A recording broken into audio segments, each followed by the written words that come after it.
if his ministry is addressing the fact that malaria is one of the Millennium Development Goals. And if you address it, and in fact, it is also one of the elimination of malaria. I don't know if you mean the proliferation of it, but is the minister aware that is also one of the sustainable goals for post-2050 also? Now, what is the situation of the ministry? Is that addressing the Millennium Development Goal and post-2050?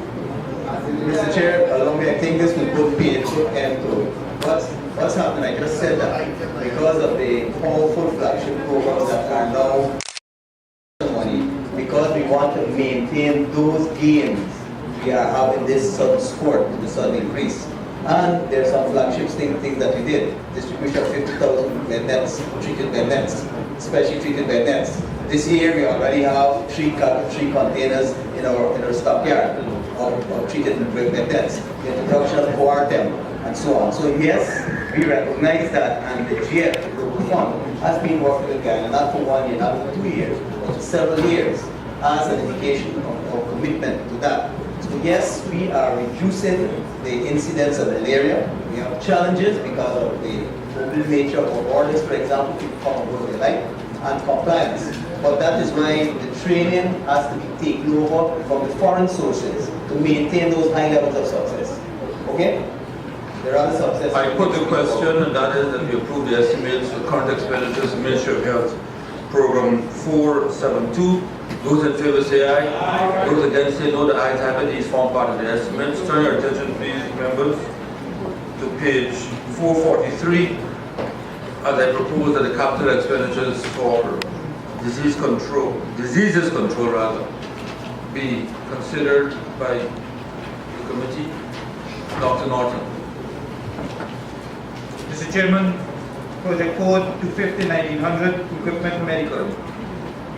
Could the Honorable Minister say the immunology analyzer and the pulse oximeter, where those two instruments are earmarked for?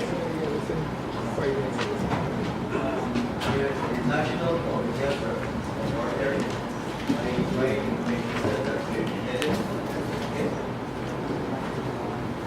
And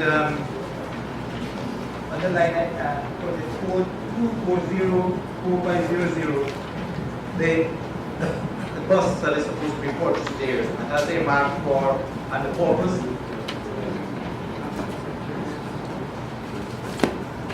Okay, yeah, well that, as we just integrated TB, HIV/AIDS, and malaria falls under this disease control. This is specifically for the TB program, to see that the nurse workers get where they go, to see that they're supervised, and therefore to push for the Stop TB campaign. Incidentally, Mr. Chair, we're going to be opening up in the West End compound a step-down facility where people needing extra help will be housed. So you need also the bus to take them from the clinics there and for other services. Member Morian. Mr. Chairman, Project Code 250-1800 speaks of office furniture and equipment, and we can take it same way in terms of Project Code 250-1900. One speaks of equipment, one speaks of medical. The Honourable Minister could give me a printout of the regions coming to Region 10, and by extension, the other regions.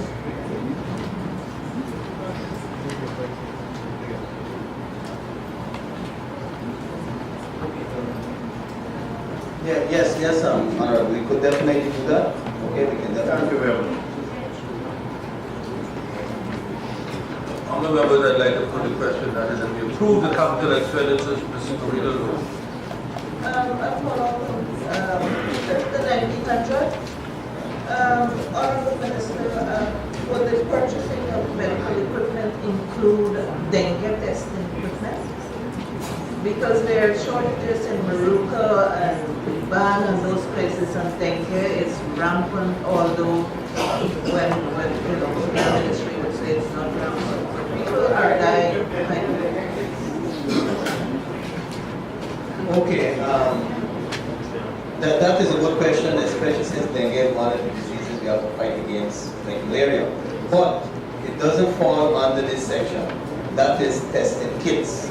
The special kits, and that those are more in the main gotten by Program 4, for example, Regional Clinical Services, for deployment to the regions.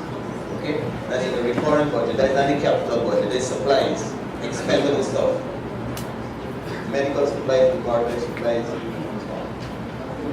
Thank you, honorable members. I'd like to put the question, that is that we approve the capital expenditures for Diseases Control, Ministry of Health. Those in favor say aye. Those against say no. The ayes have it. These form part of the estimates. Turn your attention please to pages 182, 183. Primary health care services, current expenditures, the question is proposed, Dr. Norton. Members, I'm going to ask that we confine our attention to line items and the specifics as regards the policy of the ministry, so that we can get Dr. Norton. Mr. Chairman, Project Code 6118, contracted employees. 118. 6118. 6116, sorry.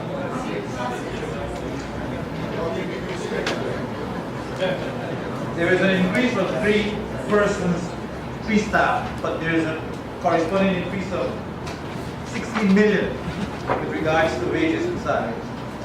But the Honorable Minister explained this large increase compared to the increase in staff.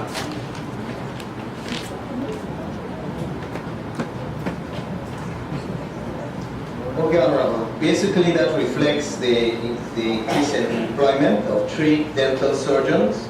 By far, no far stretch of the imagination, they come easy. And the 5% increase on the salaries. What would be their salary, Mr. Well, the dentist, let me just check my cheat sheets. Dental surgeon, you have $217,585 as the basic salary with the gratuity, of course, and some occasional allowance, institution allowance, rent allowance, small sums, but the basic salary which you asked for is $217,585.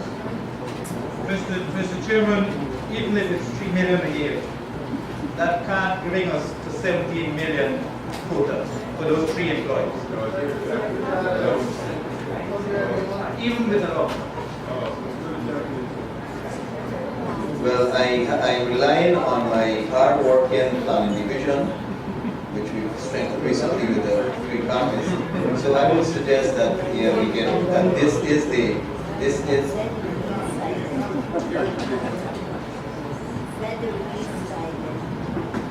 Mr. Chairman, we'll be happy if the Honorable Minister can send us the figures, because one would want to suggest that there is a line item which deals with benefits and allowances. Okay, Mr. Honorable, we can do that for you. But my indication from the 2 ladies working with me in planning, that the basic calculation revolves around the addition of these 3 specialists, okay? Along with their allowances and the 5% increase on the basic salary as of last year. Mr. Chairman, under 6133, it's benefits and allowance. Does that allowance there cater for? No? Okay. Move on to Line item 6221, drugs and medical supply. We have a 14 million increase from last year. Which one is it? 6221. 6221. Okay, there are increases, as you know. We are offering services in more places now. For example, prophylactic mass interaction only over the weekend on Square Revolution. We had the dental bus for 2 whole days. We go to other places.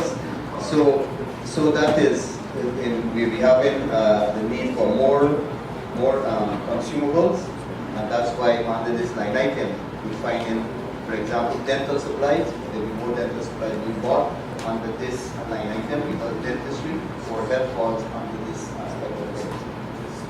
Once again, Mr. Chairman, I would be happy if the Minister can provide a breakdown to account for this 14 million increase. I would like to move on to line item 6302 under training, including scholarships. Could the Honourable Minister say to this House what this training entails for this 18 million increase? Okay, we're going to get you that answer immediately now from my.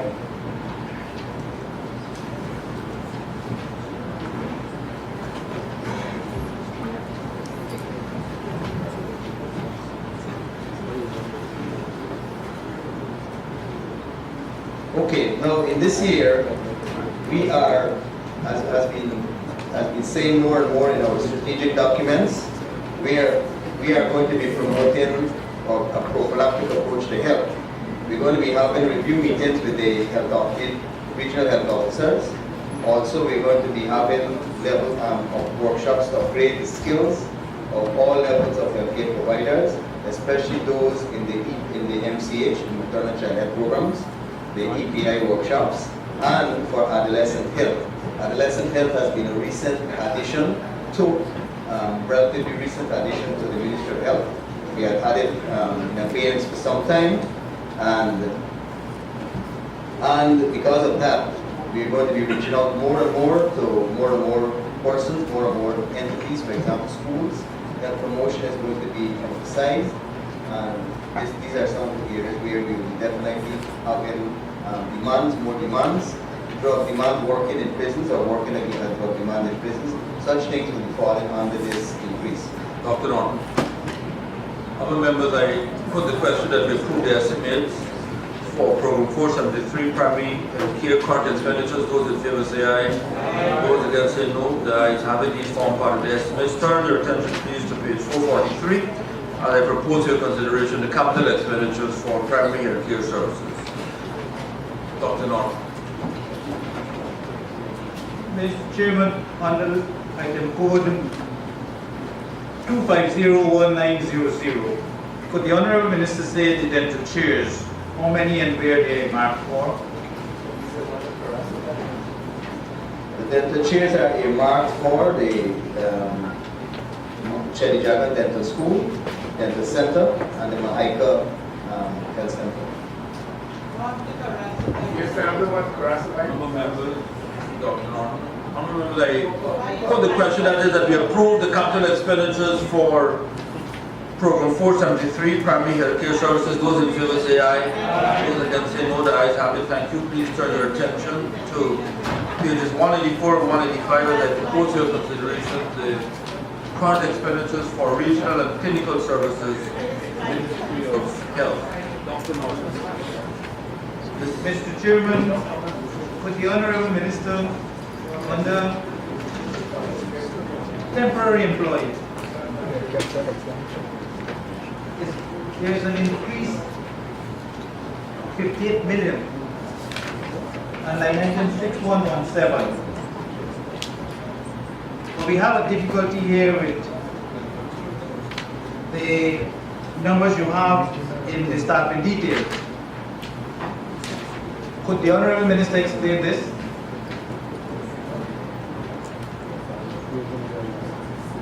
That's under this one, temporary employees.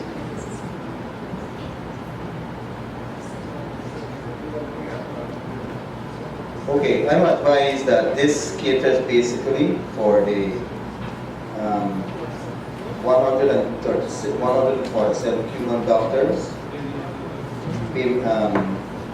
payment of 2 temporary employees, along with the payment of 147 Cuban doctors and nurses from the diagnostic centers. Mr. Chairman, why would one be the figure there if the minister is referring to those numbers? Could the minister explain this to us? On the staff in detail.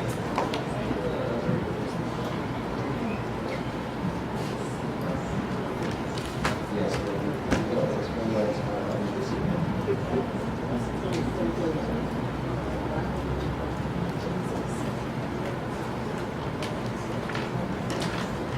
So, Dr. Norton, this definitely is a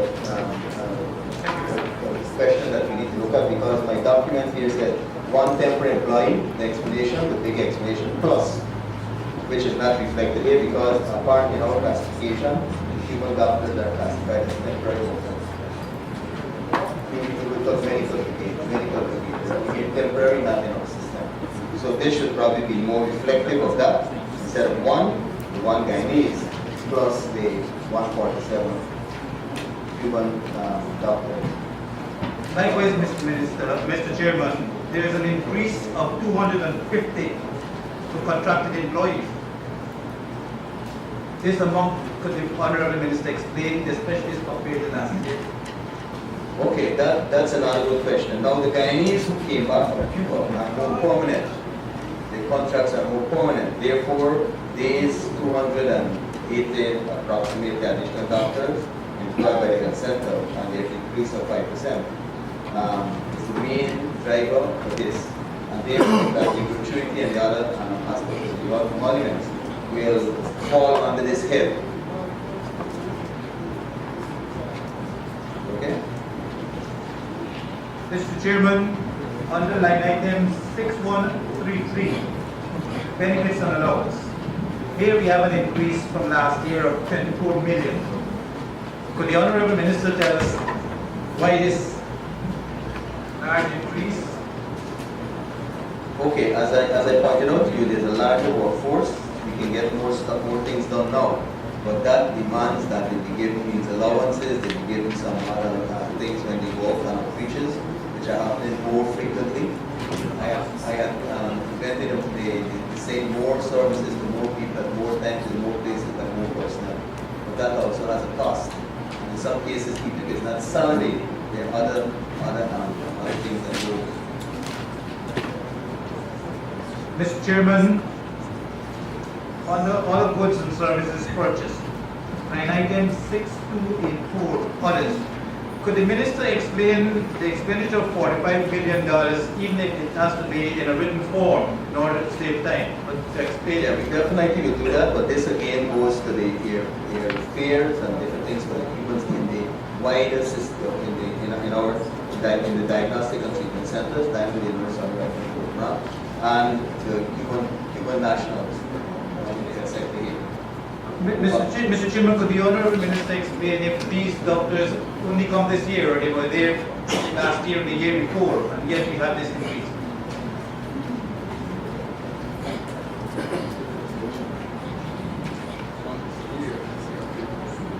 I'm told that they go once a year, and more or less that there has been a small increase in the number that are here. We can give you those details, but this is their fare, their gratuity, their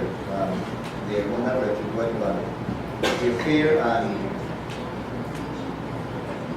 accommodation that, for example, you might have to secure for them and employ them to the employment location. For example, when they're in Georgetown, you might have to put them up somewhere until we get them on to the final destination somewhere in the periphery.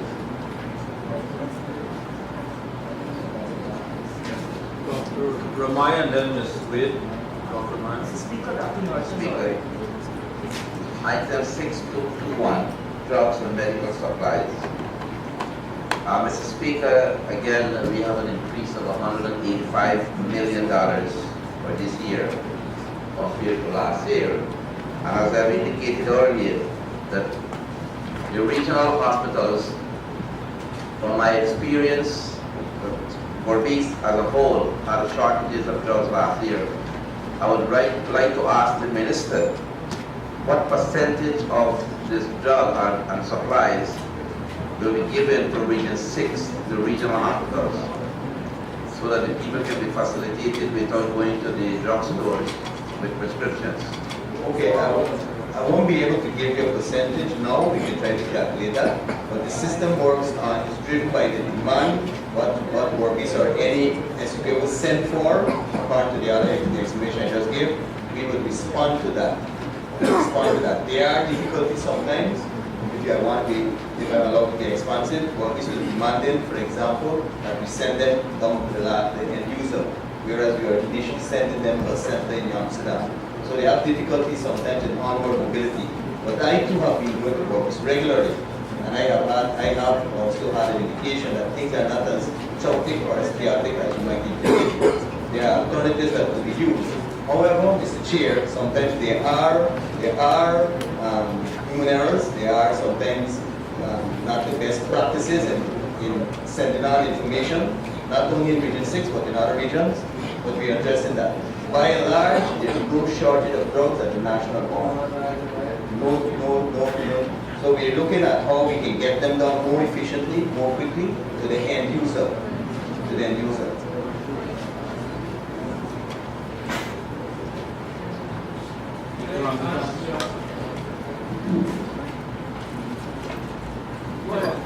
Yes, in the same line item, drugs and medical supplies, $1.6 billion.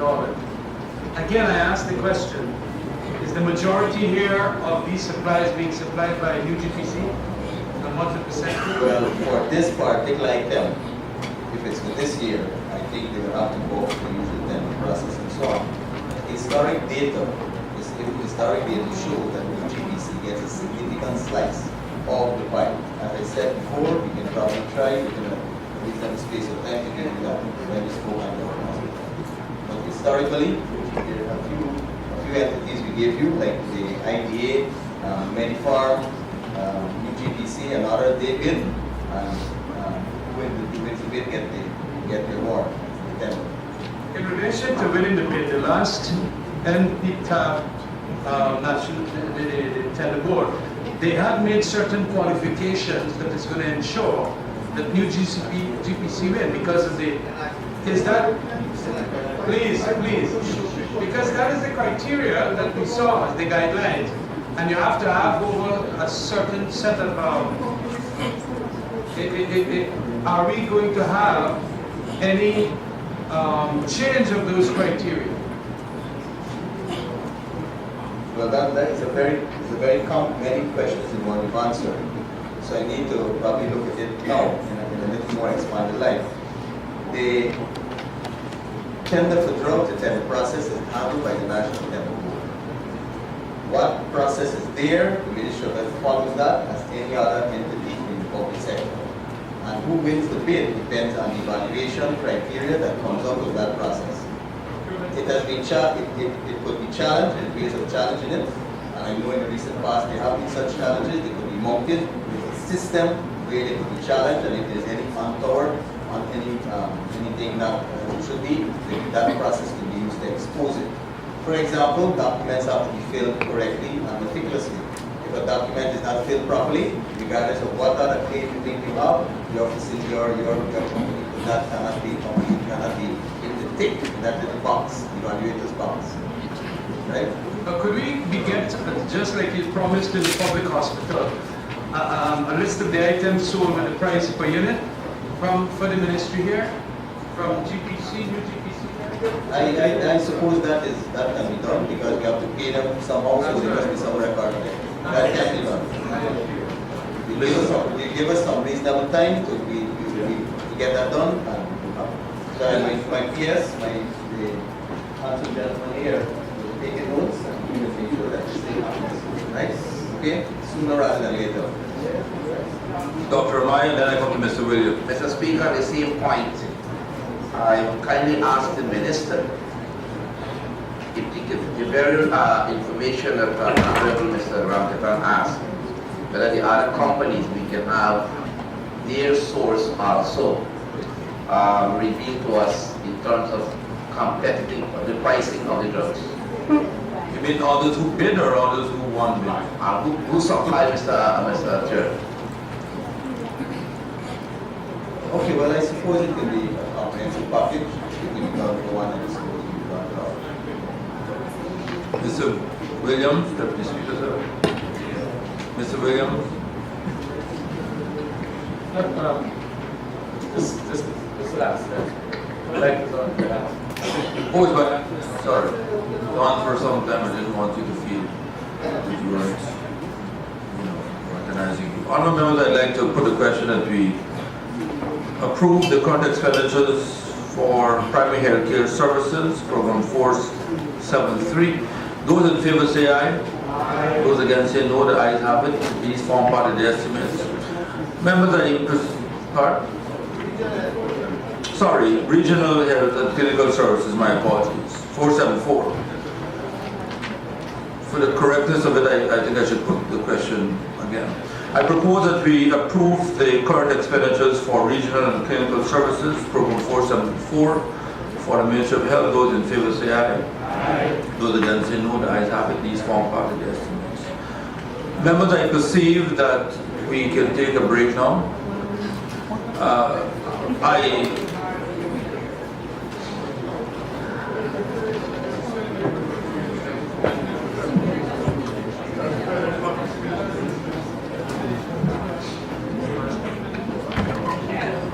Honourable members, I got an indication that there was a need for a break, and that's why I was going to take a break. But if members want to work through, we work through. So turn your attention please to capital expenditures for Regional and Clinical Services, Program 443-444. Proceed.